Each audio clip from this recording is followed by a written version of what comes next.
안녕하십니까. 마음치유의 행복도량 대구구룡사 주지도일입니다. 지난 시간에 37조도품 중에서 사념처는 대념처경에서 충분히 말씀드렸기 때문에 그냥 신수신법이다 라고만 말씀을 드렸고, 사정근과 사여의족 네 가지 성취수단 그리고 오근과 오력에 대해서 말씀을 드렸습니다. 지난번 오근과 오력이 중요한데 제가 시간상 다 이렇게 자세히 말씀을 못 드려서 오늘 짧게 말씀을 드리고 다음으로 넘어가도록 하겠습니다. 이 오근과 오력은 불교를 믿는 사람들이 부처님을 믿으면, 우리 불교를 믿으면 저절로 생겨나는 기능과 힘을 오근과 오력이라고 했습니다. 오근이 기능이고 오력이 힘입니다. 그거는 5가지가 있다 그랬죠. 믿음, 정진, 마음챙김, 삼매, 통찰지라고 했습니다. 근데 여기 보면 믿음의 기능은 어디서 봐야 하는가? 바로 불법성 지계에서 봐야 한다라고 말씀을 드렸고, 정진의 기능은 어디서 봐야 하는가? 바로 사정근에서 봐야 된다라고 했습니다. 정진, 위리야죠. 그죠? 사정근은 바로 팔정도의 정정진과 같다라고 했습니다. 그래서 이 정진은 어떻게 해야 되느냐? 사정근을 열심히 수행을 하는 걸 보고 바로 정진이라고 합니다. 그래서 일어난 좋은 선은 정장을 시키고, 일어나지 않은 선은 일어나게 하고, 일어난 불선은 없어지게 하고, 아직 일어나지 않은 불선은 더더욱이 영원히 일어나지 않도록 하는 게 정진이라고 이야기를 했습니다. 그래서 이 정진의 기능과 그리고 마음챙김의 기능, 그럼 마음챙김의 기능은 어디서 봐야 되느냐? 사념체의 확립에서 봐야 된다고 했습니다. 굉장히 중요하죠. 마음챙김은 어디서 봐야 되느냐? 바로 신수신법에서 봐야 된다는 겁니다. 신수신법. 수행하는데 가장 중요하다고 하는 경전 마사띠빠따나수다에 그래서 신수신법에 대해서 자세하게 설명을 해놓은 겁니다. 만약 대념체경의 방송을 못 들으신 분들은 이렇게 제 방송 뒤로 이렇게 넘겨서 이렇게 보시면 대념체경이 있습니다. 거기에서 꼭 이 대념체경 신수신법에 대해서 꼭 들어주시면 감사하겠습니다. 그리고 이 삼매의 기능은 어디서 봐야 되느냐? 삼매는 바로 초선에서 사선까지 봐야 된다고 했습니다. 왜냐하면 이 선정에 드는 게 우리가 욕계, 색계, 무색계입니다. 욕계는 우리가 살고 있는 육도 윤회를 가지고 우리가 욕계라고 하죠. 그죠? 그리고 색계는 초선에서 사선입니다.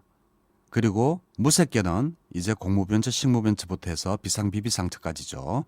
그런데 이 삼매의 기능은 어디냐? 바로 색계의 기능이라는 겁니다. 색계. 즉 다시 말해서 무색계는 몸도 없고 하지만 색계는 몸을 가지고 있는데, 다만 색계는 몸을 가지고 있으면서 우리가 깊은 선정에 들 수 있는 그러한 단계를 바로 색계라고 합니다. 초선과 사선 내용이 굉장히 복잡습니다. 그렇지만 초선과 사선이 결코 어렵지 않습니다.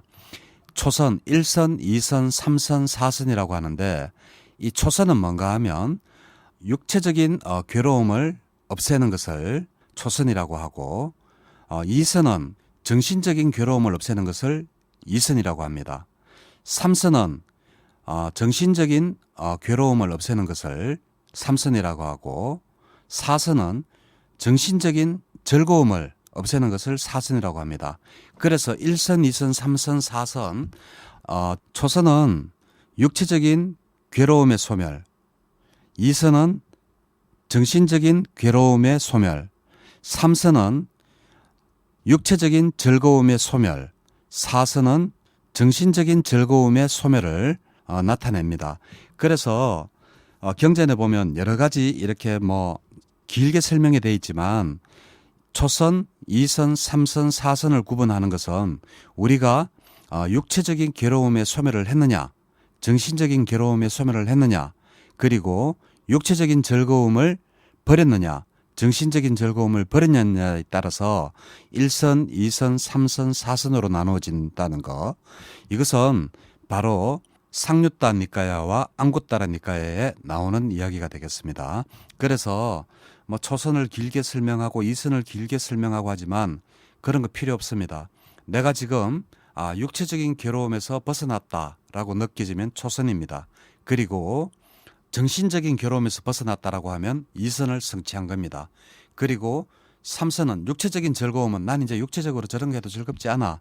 더 이상의 나의 뭐 즐거움은 없어라고 느껴지면 바로 삼선이고, 그리고 사선은 정신적인 즐거움마저 없어지면 바로 사선을 성취한 겁니다. 이것은 살아가면서 그렇다는 것보다 우리가 수행에 들었을 때 그 상태에서 내가 육체적인 괴로움이 사라지고 아니면 즐거움이 사라지고 이러한 단계로 인해서 초선에서 사선까지 나누어지는데, 이러한 삼매의 기능은 바로 이러한 색계 초선에서 사선에서 봐야 한다라는 겁니다. 그러면 이 통찰지의 기능은 어디서 봐야 되느냐? 이 통찰지의 기능은 바로 네 가지 성스러운 진리 사성제에서 봐야 된다라고 합니다. 굉장히 중요하죠. 우리가 사성제를 어떻게 보고 어떻게 아느냐에 따라서 우리가 통찰제를 가지느냐 못 가지느냐 그게 굉장히 달려져 있습니다.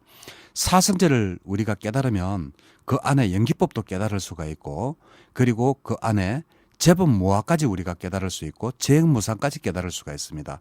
그래서 부처님의 교리인 사막, 개정해와 이러한 것들이 전부 다 사성제 안에 들어있기 때문에 바로 이러한 것을 우리가 꿰뚫어 알 때 우리가 바로 통찰지, 해가 생긴다, 지혜가 생긴다라고 해서 통찰지의 기능은 바로 이 네 가지 성스러운 진리에서 봐야 된다라고 부처님께서 보아야 한경 상류따니까야 48번에서 이야기를 하고 있습니다.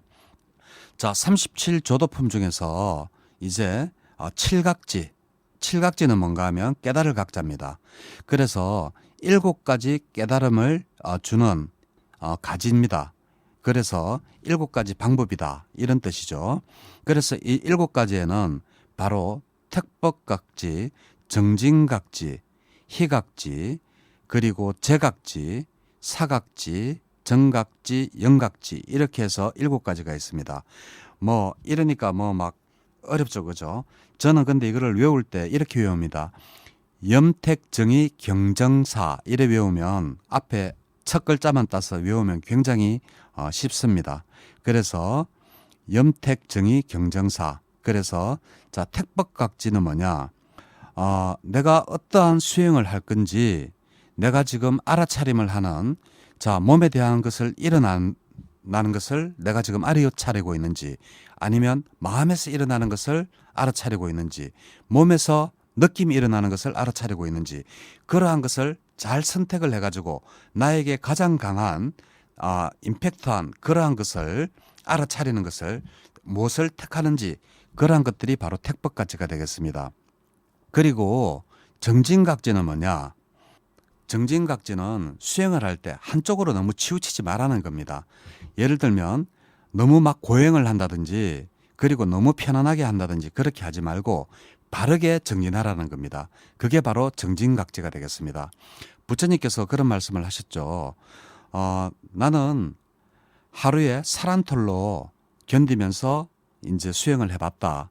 내가 자리에서 일어나려고 할 때 나의 머리가 무거워서 일어나려고 하면 머리를 땅에 부딪히고 칠 정도로 나의 몸은 말라 삐뚤어졌다라고 할 정도로 부처님께서는 고행을 많이 해보셨죠. 그렇지만 그러한 고행을 한다라고 해서 우리가 깨달음으로 가는 것은 아니더라는 겁니다. 그래서 너무 그렇게 고행도 하지 말고 너무 그렇다고 편안하게 거의 뭐 쾌락에 가까운 수준으로 그러한 방법으로 수행을 하지 마라.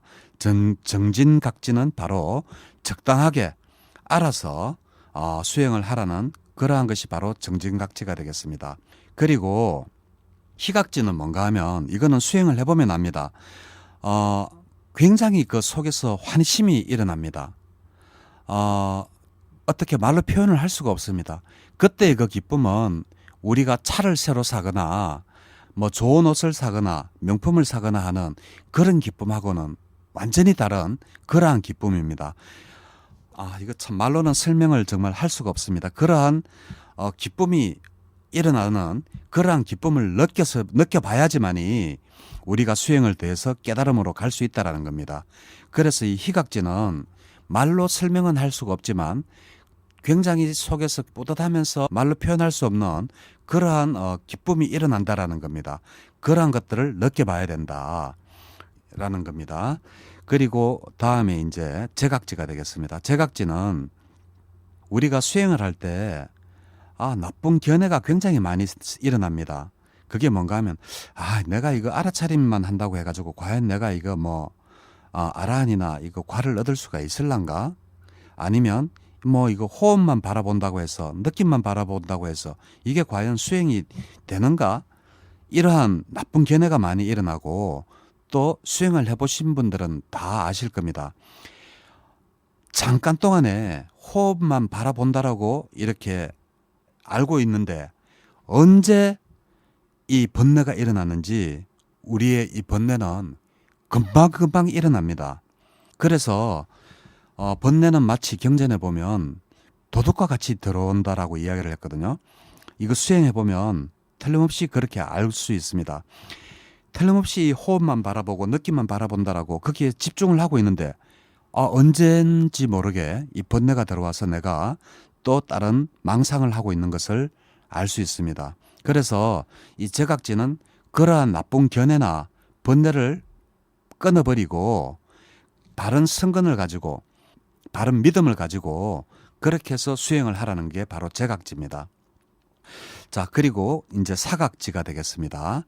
사각지는 이제 한문으로는 버릴 사자로 이렇게 돼가 있으니까 이제 많은 분들이 그냥 바깥 세상에 집착을 버려라 이렇게 설명을 많이 하는데 사각지는 그게 아닙니다. 사각지는 뭔가 하면 항상 평온한 마음의 상태를 유지하라는 게 바로 사각지입니다. 이렇게 많은 스님들이 법문할 때 가장 많이 잘못하고 있는 부분이 바로 이 사각지입니다. 이 사각지는 우리 스님들이 한문으로만 공부를 해서 그렇습니다.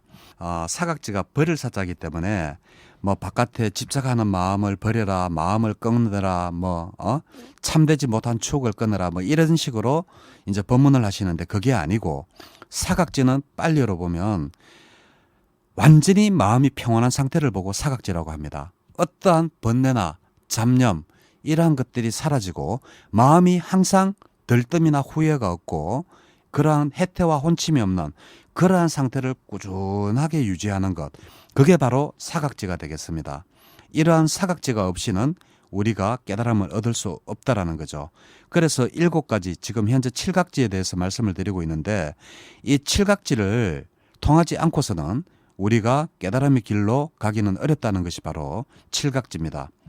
그래서 제가 택법각지, 정진각지, 희각지, 그리고 제각지, 사각지까지 말씀을 드렸습니다. 사각지는 절대 나쁜 것을 이렇게 집착을 끊는다든지 나쁘지 못한 추억을 끊는 것이 절대 아니고 사각지는 마음을 평정하게 평온한 상태로 유지하는 것을 사각지라고 말씀을 드렸습니다. 자, 그리고 다음에 정각지가 되겠습니다. 이 정각지는 제가 그 오근과 오력할 때 제가 말씀을 드렸죠. 바로 삼매의 기능을 통해서 우리가 통찰지의 기능으로 갈 수 있다라고 제가 오근과 오력에서 말씀을 드렸습니다. 그러면 이 정각지는 뭐냐 하면 바로 삼매의 기능과 같습니다. 오근의 삼매의 기능과 같습니다. 그래서 선정에 들어서 마음을 한 곳에 모아서 바로 우리가 통찰지의 기능으로 넘어가야 된다. 그게 바로 정각지가 되겠습니다. 그러니까 선정에 드는 선정에 일단 들어라 라는 게 바로 정각지입니다. 그리고 영각지가 바로 정각지를 통하면 제가 통찰지 기능으로 넘어간다라고 했지 않습니까? 통찰지의 기능이 바로 영각지입니다. 그래서 오근과 오력에서 믿음, 정진, 마음, 삼매, 통찰지인데 정각지가 바로 오근과 오력에서 삼매의 기능이 되고 영각지가 바로 통찰지의 바로 기능과 힘이 되겠습니다. 그래서 이 7가지 선정에 들고 통찰지를 가지고 그리고 마음을 평온하게 하고 잘못된 견해를 끊어버리고 이 수행에서 오는 그러한 기쁨을 느끼고 그리고 열심히 사정건을 열심히 정진하고 그리고 내가 어떤 것을 수행하고 있는지 그 잘 선택을 해서 수행을 할 때만이 바로 우리가 깨달음으로 갈 수 있다라는 것이 바로 칠각지가 되겠습니다. 그래서 이 칠각지를 통하지 않고서는 우리가 수행을 하기가 힘이 들다. 이렇게 부처님께서 말씀을 드렸죠. 그래서 이 칠각지의 중요성은 우리가 37조도품 중에서 칠각지에 그거는 굉장히 중요합니다. 37조도품이 다시 한번 말씀을 드리겠습니다. 사념처 제일 중요하죠. 우리가 수행해야 되는 장소를 알아차리는 곳입니다. 그것이 바로 사념처.